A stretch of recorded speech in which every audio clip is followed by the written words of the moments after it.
에레미야서 34장입니다. 자, 이 34장도 역시 마찬가지로 바벨론이 예루살렘을 이렇게 포위하고 있었을 때이고, 벌써 바벨론 군대들이 그 유대 나라의 모든 지역의 성읍들을 전부 다 점령했을 그러한 때의 모습입니다. 그러니까 지금 예루살렘만 남고 모든 성읍들은 전부 다 점령된 상태예요. 그러니까 뭐 예루살렘이 망할 것은 뻔한데도 불구하고 시드기야 왕은 항복하지 않아요. 바빌론 군사는 예루살렘을 공격하지 않고 그냥 에워쌌어요. 에워싸고서 몇 년을 3년을 기다리는 거예요. 3년 동안. 그러면 시드기야 왕이 깨닫고 빨리 회개하고 좀 바빌론 왕한테 가서 항복을 했다면 그에게는 행복한 정말 비참한 일을 당하지 않고 예루살렘은 그냥 바벨론에게 접수가 되는 상태로 온전하게 남고 백성들이 얼마나 포로로 잡혀가겠죠. 그럴 텐데 그래도 성읍은 남고 파괴가 안 될 텐데 안 들으니까 바벨론 군사가 3년 만에 공격을 하거든요. 그래서 예루살렘 성을 완전히 초토화시킵니다. 다 아주 망가뜨려버리고 불질러버리고 거기 있는 백성들을 다 죽여버리는데 너무 많으니까 백성들을 다 끌고 갈 수가 없으니까 줄을 이렇게 새끼로 다 줄을 만들어서 이게 이게 재가지고 그 사람들만 끌고 가고 나머지는 다 죽여버려요. 그러니까 뭐 이름 말할 수 없는 비참한 일이죠. 남녀노소 어린아이 할 것 없이 뭐 다 죽임을 당하니까 그 잡혀간 그 예루살렘은 정말 불탔지요. 파괴됐죠. 무너졌죠. 성이 다 무너졌죠. 나중에 에레미야가 혼자 거기에 남게 되는데 바빌론 왕이 에레미야를 보고 너는 좋게 예언을 한 사람이니까 우리 편에 들어 예언한 사람이니까 내가 네가 바빌론으로 가겠다면 바빌론으로 데려갈 것이고 안 가고 여기 남겠다면 네가 남아라. 내 마음대로 내가 가고 싶은 대로 가라. 그래서 자유를 줘요. 그래서 에레미야는 남겠다고 그랬죠. 남은 백성들을 생각하고 남겠다고 그랬어요. 그래서 남아가지고 바빌론 이 예루살렘 거리를 다녀본 것이 이게 에레미야 에가서거든요. 그때 그 비참함은 이루 말할 수 없는 그 비참한, 정말 그 시체가 널려있는 그 시체들조차도 매장할 수 없는 그러한 사람이 없는 그러한 땅이 되어버린 그 땅을 바라보고 울면서 예루살렘 거리를 다녔던 것이 그 에레미야 에가서거든요. 그러면 빨리 이 바빌론, 이 시드기야가 항복을 해야 할 텐데 안 하는 거죠. 그래서 하나님 하도 답답하니까 에레미야를 보내서 바빌론 시드기야 왕한테 너 가서 항복해라. 예? 그렇지 않으면 그러면 내가 살 건데 하지 않는다면 넌 죽어. 그래서 바빌론 여기 보니까 뭐라, 내가 그의 손에서 벗어나지 못하고 반드시 사로잡혀 그의 손에 넘겨져서 내 눈은 바빌론 왕의 눈을 볼 것이고 내 입은 내 입을 그의 입은 내 입을 마주대하여 말할 것이다. 그러니까 바빌론 왕을 이제 만나게 된다. 포로가 돼가지고 이제 바로 앞에서 너를 만나게 될 것이다. 그 말이에요. 그래 너는 바빌론으로 갈 것이다. 그러나 유다의 시드기야 왕이여 여호와의 말씀을 들으라. 여호와께서 네게 대하여 이와 같이 말씀하시기를 내가 칼에 죽지 아니하고 평안에 죽을 것이며 사람이 너보다 먼저 있는 내 조상들 곧 선왕들에게 분향하던 것 같이 내게 분향하며 너를 위해 애통하기를 슬프다 주의하리니 이는 내가 말하였으며 여호와의 말씀이야. 그러니까 내가 이게 항복을 하면 너는 평안히 바빌론에 갈 것이고 거기에서 내가 죽을 때 모든 백성들 너를 위해 슬퍼할 것이고 너는 선왕들처럼 그렇게 네가 장사가 지내짐을 당할 것이다. 그러니까 항복하라는 얘기지. 지금 항복하라는 얘기예요. 그래서 선지자 예레미야가 이 모든 말씀을 예루살렘에서 유다와 시드기야 왕이 아뢰냐. 그때에 바벨론 왕의 군대가 예루살렘과 유다에 남은 모든 성읍들을 쳤으니 곧 라기스와 아세가라 유다의 견고한 성읍 중에 이것들만 남았음이더라. 자, 여기에서 이 라기스와 아세가는요. 예루살렘에서 남서쪽으로 45km 떨어진 곳에 있는 그 성읍이고 아세가도 역시 그 옆에 있는 성읍인데 이 성읍이요 굉장히 강한 아주 튼튼한 성읍들이었어요. 근데 바빌론 왕이 이때 그 라기스를 치고 아세가를 쳐가지고 점령을 시켜버렸어요. 다 시켜버려요. 이제는 견고한 성이 남지 않았어요.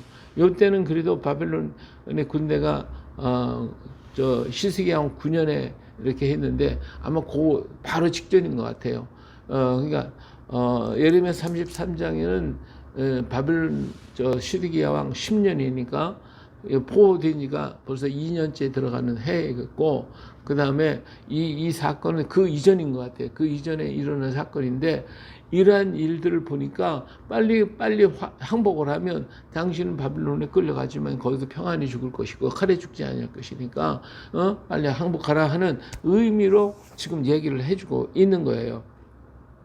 자, 그런데 이러한 그 나라가 위기에 있고 그 모든 거 다 뻔히 알잖아요. 이제 다 성읍이 망했으니까 예루살렘만 남아있으니 이것도 망할 것은 뻔한데도 불구하고 시드기야 왕은 말을 안 듣고 누구 말을 들어요? 거짓 선지자의 말을 듣고 2년 만에 다시 돌아온다는 이 얘기만 듣고 말을 안 듣는 거죠. 그러게 예레미야 하나님은 좀 답답해서 시드기야 왕에게 가서 전해라. 빨리 가서 이런 일 일어날 거니까 너 가서 빨리 가서 항복하도록 하라고 얘기를 하시는 거예요. 하나님은 하나님의 백성이 잘못되었을 때 매를 때리지만 그 매가 크게 아프지 않도록 하기를 원하시는 거예요. 그래서 이렇게 저렇게 해서라도 정말 그 피할 길을 주시려고 애를 쓰시는데도 불구하고 말을 안 들으니까 어떡하겠어요. 듣지 않는 거는 어쩔 길이 없는 거예요. 하나님이 어떻게 할 수가 없어요. 우리 자녀들한테 그렇게 애를 쓰고서 막 그냥 하라기도 안 듣는 걸 어떡하냐고. 나중에 가서는 또 원망하더라고요. 예, 그 전에 그런 사람이 있었어요. 자기 부모님이 자기 공부 안 시켰다고 그냥 뭐 원망한 거예요. 근데 그 어머니가 이제 새로 들어온 엄마예요. 새로 들어온 엄마가 자기를 갖다 구박을 해가지고 공부를 안 시켰다는 거예요. 근데 실상 알고 보니까 그게 아니라 이 아이가 안 가니까 새엄마가 그를 사랑해가지고 학교 보내려고 애를 많이 썼어요. 그런데도 이 아이는 엄마한테 반발을 해가면서 안 가는 거예요. 그리고 결국은 학교를 못 간 거예요. 안 간 거예요. 예? 그래갖고 나중에 자기가 커가지고 엄마가 자기를 안 보내서 그랬다고 원망하고 있는 거예요. 이게 똑같아요. 우리 하나님께서 이렇게 하라고 그렇게 얘기를 했는데 안 들어먹고 나중에 어려움 당하니까 하나님이 왜 이렇게 했느냐고 이런 모습을 하고 있는 이게 우리들의 모습이에요. 이게 다른 모습이 아니라. 자, 이런 그 나라가 위기에 있고 어려움이 있으니까 어떤 일을 했냐면 시드기야가 모든 백성에 선포하여 뭐라고 했냐면 너희 집에 있는 노비들을 전부 다 자유케 해라. 자유시켜라. 그래서 그들을 자기의 그 선을 좀 베풀려고 했던 거예요. 그래서 이 자유를 선포하는데 하면서 어떻게 했냐, 송아지를 잡아가지고 송아지를 쪼개면서 내가 이 언약을 하겠다, 약속하겠다. 그래서 모든 백성들이 노비들을 전부 다 놓여줬어요. 근데 이 노비들이 누구냐? 외국인을 갖다 잡아서 노비가 된 게 아니라 자기 백성들을 다 노비로 삼은 거예요. 그러니까 그들 다 놓아줬어. 다 놓아주라고 그래서 놓아줬어요. 자, 그 얘기를 지금 하고 있어요. 시드기야 왕이 예루살렘에 있는 모든 백성과 한 가지로 하나님 앞에서 계약을 맺고 자유를 선포한 후에 여호와께로부터 말씀이 예레미야에게 임하니. 자, 이 계약은 뭐냐? 그 계약은 사람마다 각기 히브리 남녀를 노비를 놓아 자유롭게 하고 그의 동족 유다인을 종으로 삼지 못하게 한 것이라.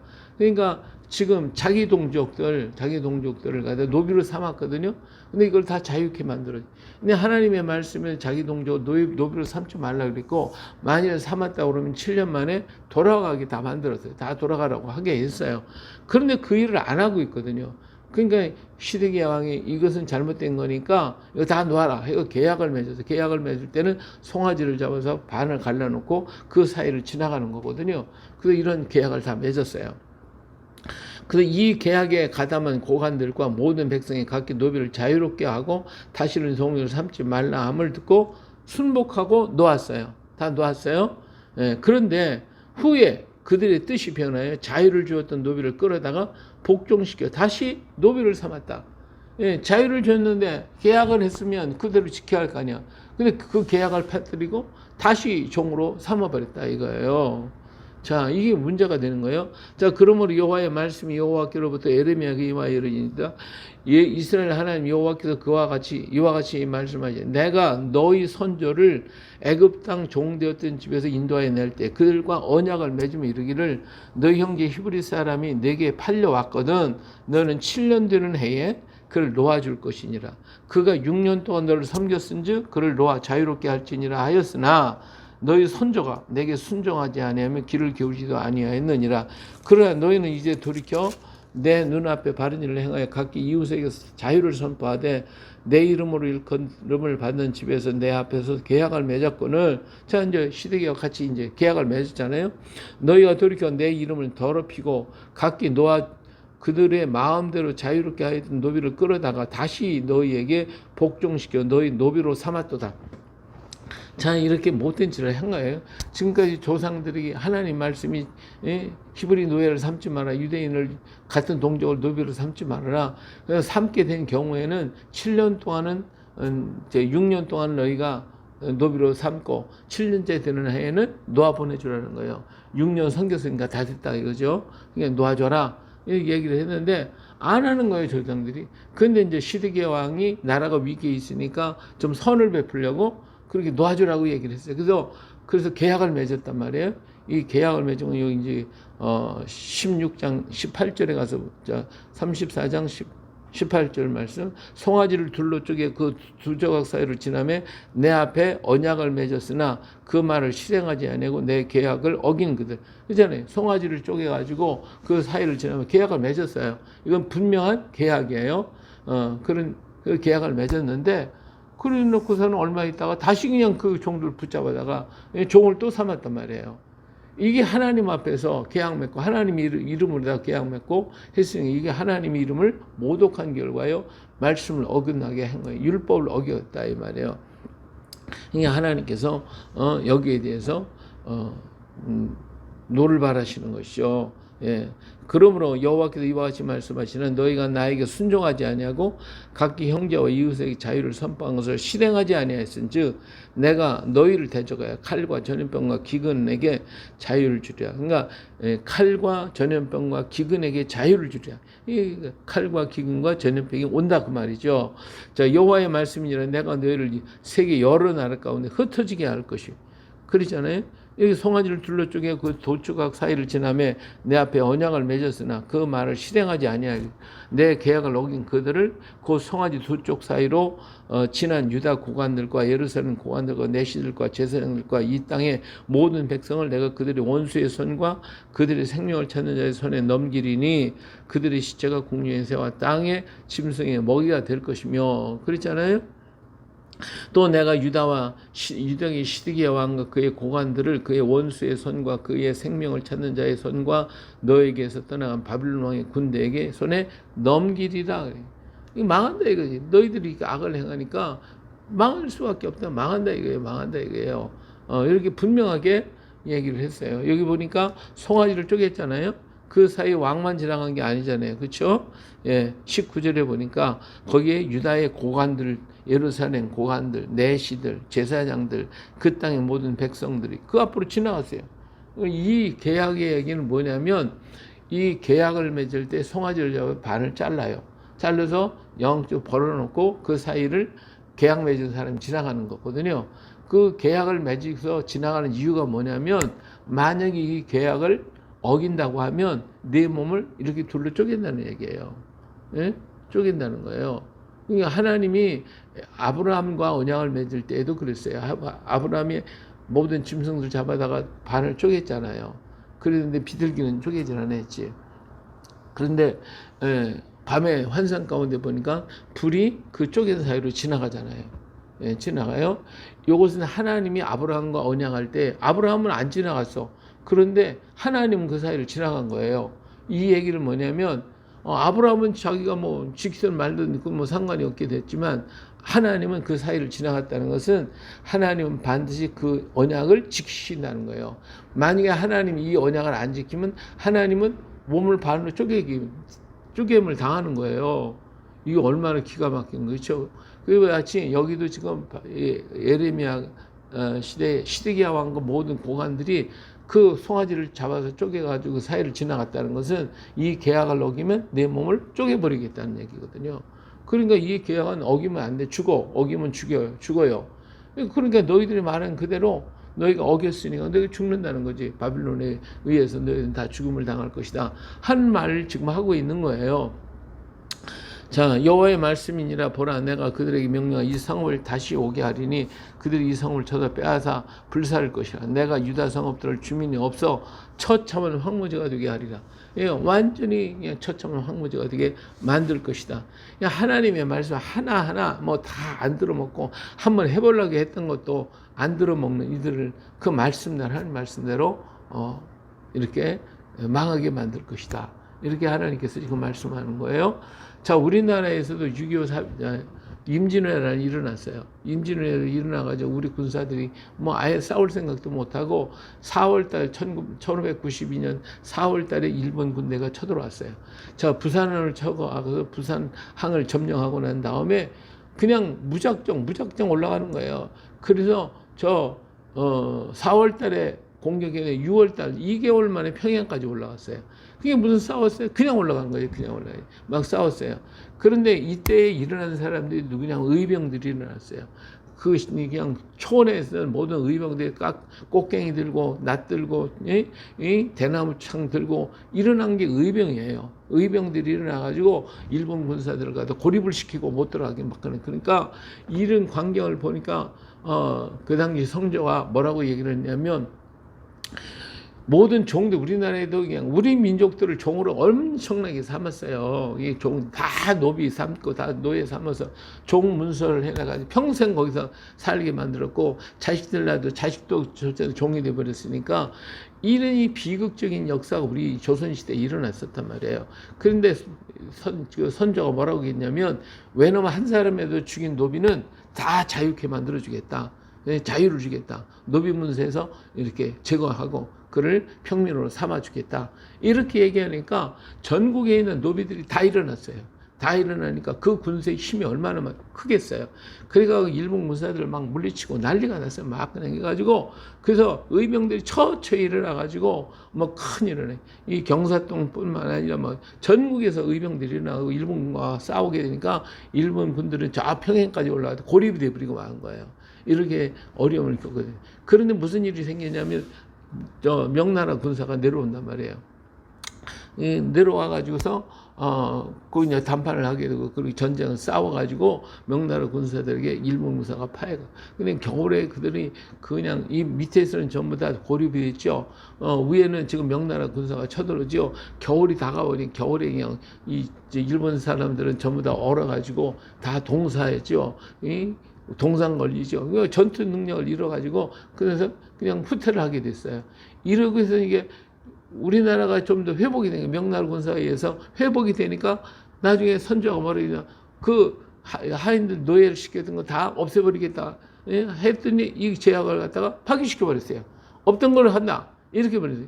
그러니까 어떻게 의병들이 일어났다가 의병들이 다 일어나지 않고 죽어버린 거예요. 안 한 거예요. 나라가 어떻게 되겠어요? 나라가 엉망진창이 되고 그것 때문에 7년 동안 임진왜란 7년 동안 이 나라에 어려운 고통이 있었어요. 만약에 그대로 내버렸으면 처체 의견들이 의병들이 일어나가지고 막 대적하고 그래가지고 우리나라가 새로운 판도가 될 것이고 7년 전쟁이 아니라 빨리 끝났을 거예요. 근데 그렇지 못하고 그거 하니까 의병들이 안 일어나는 거예요. 전부 다 가서 숨고 도망가 버리고 이런 비극적인 역사가 우리 역사에도 있었어요. 근데 똑같은 일이 여기 예루살렘에도 있는 거, 이스라엘에도 노예 갖다가 자유케 만든다고 했더니 파기시켜버리죠. 이러니까 이 나라 꼴이 어떻게 되겠냐 이거예요. 그 자체만 해도 우리나라에서 보니까 나라가 고통을 당하고 어려움을 당하고 7년 동안 일본에게 수탈당한 게 뭐 이런 말할 수 없잖아요. 수없이 많은 나중에 정유재란이 일어나가지고 엄청나게 많은 사람들이 죽고 코를 베가고 귀 잘라가고 충청도 전라도 땅에 엄청난 많은 피해를 갖다 준 거예요. 이게 정유재란의 역사가 이 땅에 일어난 거 아닙니까? 만약 그때 그 볼 그대로 있었으면 노비들이 막 다 일어나가지고 일본을 물리쳤겠지. 근데 그렇게 하지 않았기 때문에 그 언약을 파기시켰기 때문에 나라가 7년 동안 고난을 당했다 그 말이에요. 이제 이스라엘도 마찬가지 예루살렘도 이렇게 노비를 갖다 자유케 한다는 게 노비들이 막 일어나가지고 저들이 뭐를 했겠어요. 바빌론 군사하고 막 싸우려고 했겠죠. 그랬는데 없던 걸로 한다 이러버리니까 그 기력이 다 잃어버리고 말아서 그래서 예루살렘은 완전히 파괴됐고 그리고 그들은 칼에 전쟁에 다 죽음을 당하고 끌려가게 되는 이런 비극적인 역사가 일어나게 됐다. 이건 논리적인 것이 되고 하나님이 또 계약을 어겼기 때문에 하나님이 또 기뻐하지 아니하셨고 이래서 결국은 망하게 됐다라고 하는 얘기를 지금 하고 있어요. 자, 하나님은 말씀하시면 그 말씀을 완전히 이루시는 분이시거든요. 그 계약을 변치 않는 하나님이신데 그 하나님의 뜻만 우리가 알면 그 안에서 순종하면 얼마든지 복을 받을 수 있는 거 아니겠어요? 그래서 우리가 하나님의 말씀을 깊이 연구해야 되고 상고해야 할 이유가 거기 있고 주님의 마음이 무엇인가를 깨닫는 것이 우리가 진정한 신앙의 삶을 살아가는 길이란 말이에요. 예, 그래서 오늘 또 하나님이 우리를 향한 뜻이 무엇인지를 깨닫고 정말 그 말씀 위에 서서 말씀대로 순종하며 걸어갈 수 있는, 그래서 오늘 우리에게 하나님 주신 그 축복받고 하나님 우리를 구름 기둥과 불 기둥으로 인도해 가시는 그 하나님의 손길에 의해서 오늘도 승리하는 하루, 오늘도 멋진 날을 만들어 가시기를 예수님의 이름으로 축복합니다. 할렐루야, 아멘.